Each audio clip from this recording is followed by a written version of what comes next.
2024 সালের 1 জুলাই বৈষম্য বিরোধী ছাত্র আন্দোলনের ব্যানারে কোটা ব্যবস্থা সংস্কারের দাবিতে সংগঠিতভাবে শুরু হয় আন্দোলন, যা ধীরে ধীরে পরিণত হয় শেখ হাসিনার পদত্যাগের এক দফা দাবিতে। শুরু থেকে এর কেন্দ্রবিন্দুতে ছিল ঢাকা বিশ্ববিদ্যালয়। আন্দোলনের বছর পূর্তিতে ঢাবি শিক্ষার্থীরা স্মরণ করছেন সেই সব স্মৃতি যা সারা জীবন থেকে যাবে তাদের সাথে। বিস্তারিত খালিদ ইবনে মিজানের রিপোর্টে।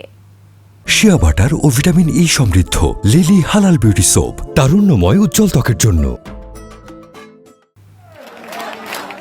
সরকারি চাকরিতে কোটা প্রথা বাতিলের দাবিতে 1 জুলাই অরাজনৈতিক ব্যানারে শুরু হয় শিক্ষার্থীদের কর্মসূচি। আন্দোলনের কেন্দ্রবিন্দু ঢাকা বিশ্ববিদ্যালয় থেকে, যা পরবর্তীতে গণ আন্দোলনে পরিণত হয়। তৎকালীন সরকারের রোষানল সবার আগে নেমে আসে এই বিশ্ববিদ্যালয়ের শিক্ষার্থীদের উপর।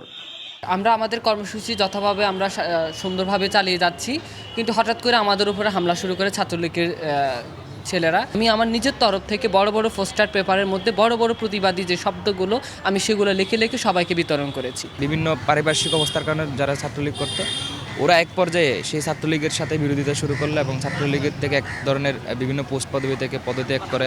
ফলে যারা সিনিয়র ছিল, সেকেন্ড ইয়ার ছিল, তারা ফার্স্ট ইয়ারকে মোটিভেট করে, আসো আমরা সবাই, এটা আমাদের প্রাণের দাবি, আমাদের চাকরির জন্য, আমাদের নিজেদের বাঁচার দাবি, নিজেদের অস্তিত্বের দাবি, এজন্য তোমরা সবাই আসো। কোটা সংস্কার আন্দোলনে বাধা থেকে শুরু করে শিক্ষার্থীদের নির্যাতন ও হল ত্যাগে বাধ্য করার মতো কাজে মদদ দেয় প্রশাসন।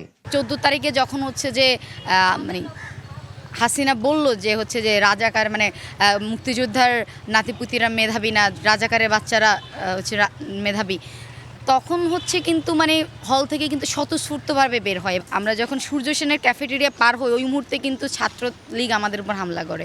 তখনই মানুষের মন থেকে যে ভয়, সংশয়, সংকট, এগুলো আসলে কেটে যায়। তবে সব সংকট পেরিয়ে ইতিহাসের সাক্ষী হয় ঢাকা বিশ্ববিদ্যালয়।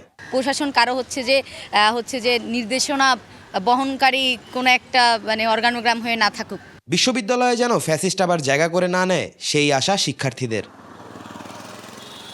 খালিদ ইবনে মিজান, 21 টেলিভিশন, ঢাকা।